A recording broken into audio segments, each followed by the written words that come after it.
মেয়ে নিজে সাক্ষী ছেলে যে চরিত্রহীন, কারণ মেয়ের সাথে চরিত্রহীনতা করছে। এই মেয়ে যে চরিত্রহীন, দুশ্চরিত্রা, নোংরা, অশ্লীল, এটা যে জেনাকারী মেয়ে, এটা সাক্ষী কে? ছেলে নিজে, যে বিয়ে করার জন্য পাগল হয়ে আছে।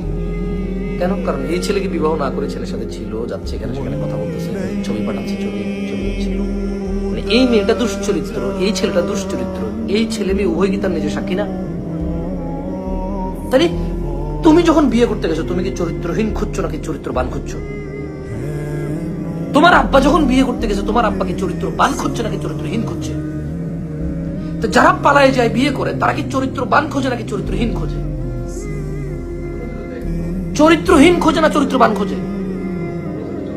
চরিত্রহীন খোঁজে। আরে আশ্চর্য, এই ছেলে ওরে ভাই তুমি বুঝছো না? না, ওরা জানে এটা জানা, এবং প্রশ্ন করে, হুজুর আমি প্রেম করি, জানা থেকে বাঁচার জন্য আমি বিয়ে করে ফেলছি। কেমনে? পালায় নিয়েছে, মেয়েরে পালায় নিয়ে গেছে, মেয়ের বাপ মা জানে না, আমি জানা থেকে বাঁচার জন্য আমি বিয়ে করে ফেলছি। তো কি সমস্যা এখন? বলে যে মেয়ের মা বাপকে জানে নেই। তো আরে বেটা, মেয়ের মা বাপকে না জানে যদি বিয়ে করা বৈধ হয়, তাহলে তুই এত বছর প্রেম করছিস কেন?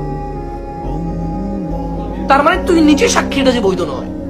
প্রথম যেদিন তুই আই লাভ ইউ কইছস, মেয়ে তোরা আই লাভ ইউ টু কইছে, বা মেয়ে তোরা আই লাভ ইউ কইছে, তুই মেয়েরা আই লাভ ইউ টু কইছস, ওই দিনে তো তুই জানোস যে মেয়ের অভিভাবক ছাড়া বিবাহ অবৈধ, বিবাহ বৈধ নয়, বিবাহ বাতিল, এটা ভিত্তিহীন। এই জন্য তো তুই আই লাভ ইউ কইছস, কবুল করস নাই। এই জন্য তুমি আই লাভ ইউ টু বলছে, কবুল কয় নাই। কারণ তোদের প্রকৃতি, তোদের স্বভাব, মুসলমান সমাজ, মুসলমান দেশ, মুসলমান রাষ্ট্র, মুসলিম তুই নিজে, তোর প্রকৃতিগত স্বভাব এটাকে ডিক্লাইন করছে। এই জন্য তুই আই লাভ ইউ বলছস, কবুল বলস নাই।